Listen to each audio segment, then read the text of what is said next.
Preparamos com bastante carinho para todos vós a leitura de uma obra dos maiores clássicos sobre a história de nosso Senhor Jesus Cristo. Esta obra é tirada de um livro escrito por um padre chamado Padre Bert, que ele vai lendo, ele vai narrando de acordo com os 4 evangelhos. Ele faz uma compilação dos 4 evangelhos e narra de forma histórica, de forma detalhada, toda a vida, a paixão e a morte de nosso Senhor Jesus Cristo.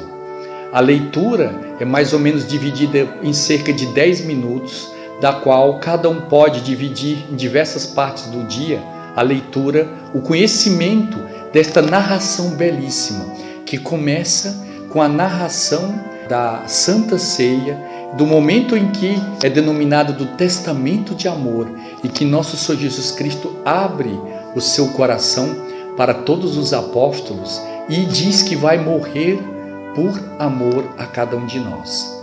Depois narra o momento da oração de Nosso Senhor no Horto das Oliveiras, a prisão de nosso Senhor Jesus Cristo, depois toda a sua paixão, morte e ressurreição.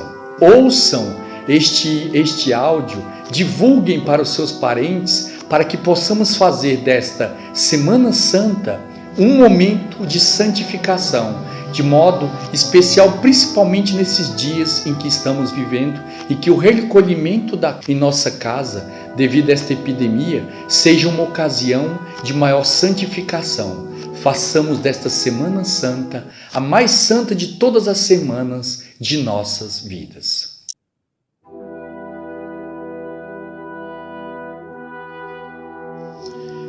A última ceia, o pacto do Sinédrio com Judas, luto da quarta-feira, o cenáculo, a Páscoa legal, o lava-pés, a instituição da Eucaristia e o prenúncio da traição.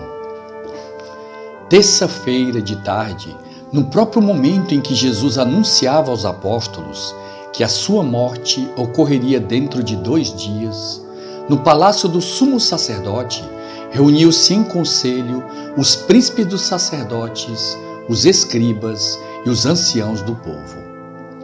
De dia em dia, se ia tornando mais inquietadora a posição do Sinédrio em frente do profeta. Este excomungado, diziam eles, condenado à morte há 2 meses, reina desde há 3 dias no templo, onde exerce uma autoridade soberana, fanatiza o povo e excita-o à revolta contra os sacerdotes e doutores, de quem mofa e a quem ridiculariza nos seus discursos. E não acaba ele neste mesmo dia de lançar contra nós, escribas e fariseus, os mais cáusticos anátemas? Ou executamos no mais breve prazo a sentença proferida contra esse revoltoso, ou cairá no desprezo do público o Supremo Conselho. Tal a conversa que entre si tinham aqueles judeus criminosos, aos quais Jesus acabava de reduzir ao silêncio diante de todo o povo. Todos concordavam em que era preciso acabar com Jesus o quanto antes. Mas todos reconheciam também a grande dificuldade de proceder naquela ocasião contra o seu inimigo, pois os numerosos partidários dele não o sofreriam. Não podiam, portanto, sem expor-se a um motim popular, apoderar-se de Jesus em público. Convieram, pois, em que o apanhariam por artimanha durante a noite em algum lugar ermo e o encarcerariam, sem que o soubesse toda a gente. E como uma prisão clandestina não parecia possível em meio daqueles regimentos de peregrinos acampados em Jerusalém, nos subúrbios, decidiu a Assembleia que se adiaria a execução do projeto para depois das festas da Páscoa, quando os forasteiros tivessem, em grande parte, saído da Cidade Santa. Mas assim, como Jesus ia morrer de própria vontade, e não como um condenado que se vê forçado a suportar a pena, assim também queria morrer na sua hora e não na hora fixada pelo Sinédrio. tinha anunciado a seus discípulos que morreria dentro de 2 dias, durante a festa e diante de todo o povo.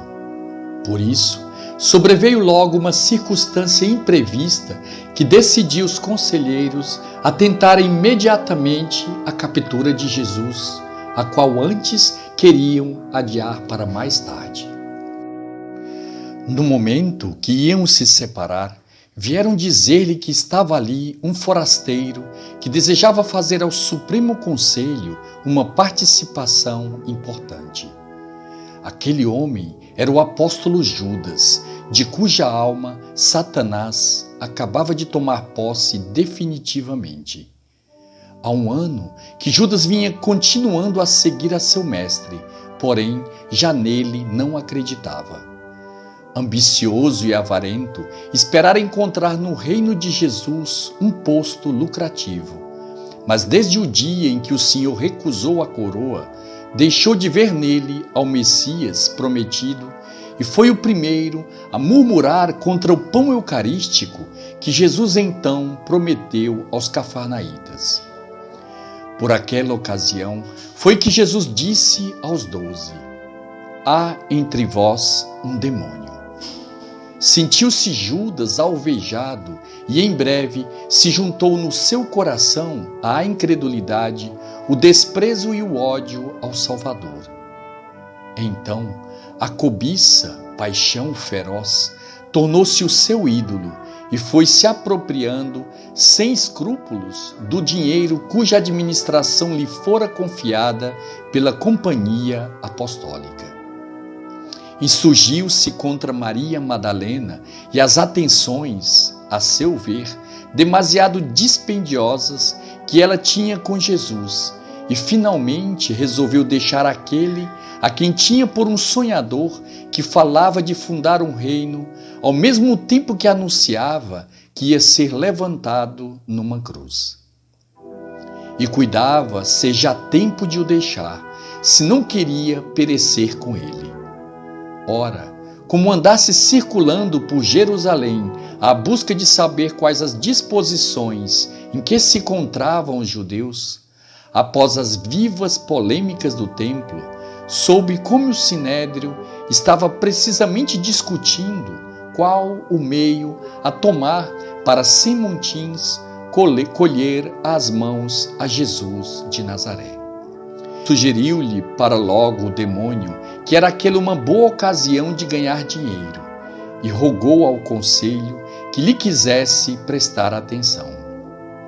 Na melhor vontade, acolheram os conjurados ao renegado que lhes vinha oferecer os seus préstimos.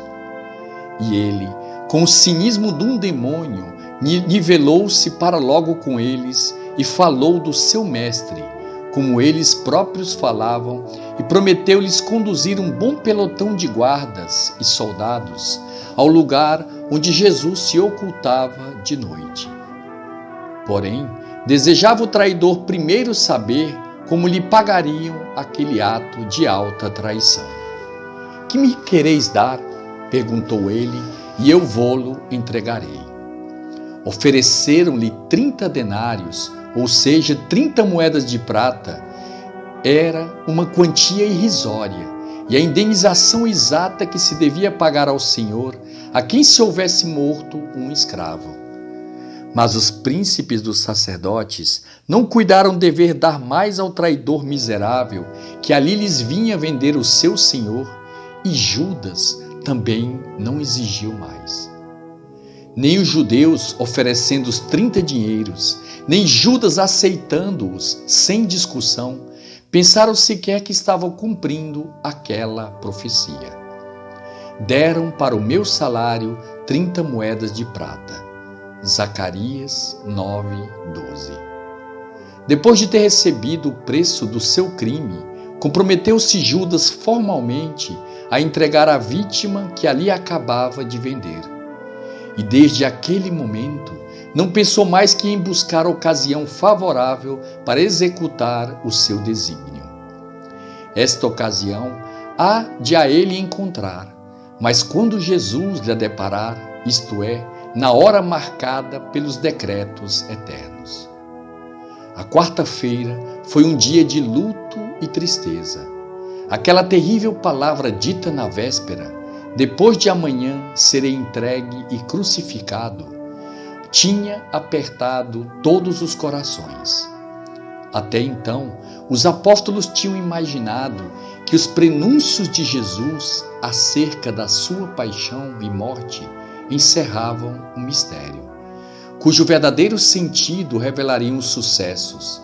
Porém, depois das palavras tão claras do seu mestre, como seria possível mais ilusão? E se Jesus os desamparava, que viria a ser deles naquela Jerusalém, onde, por certo, perseguiriam aos amigos do profeta, como estavam perseguindo ao mesmo profeta? Testemunha como era das suas apreensões e dor profunda, consolava-os Jesus afetuosamente e reconfortava-os, assegurando-lhes que a separação seria brevíssima e que pronto, após a sua ressurreição, os tornaria a ver. Em Betânia, corriam lágrimas de todos os olhos. Ali foi que o Salvador disse adeus não só aos seus queridos hospedeiros, mas às santas mulheres da Galileia que se encontravam reunidas com a Divina Mãe em casa de Lázaro. No meio das suas companheiras estava a Virgem Maria chorando. É que já lhe começava a penetrar no coração a ponta da espada de que lhe falara o velho Simeão, mas ouvia com resignação santa as palavras de conforto que lhe dirigia o Divino Mestre, e unia o seu sacrifício ao sacrifício do seu Filho, com quem orava por aqueles que Jesus ia remir com o preço do seu sangue. Chegou-se com isto ao momento da separação, feita no meio de lágrimas e consolações.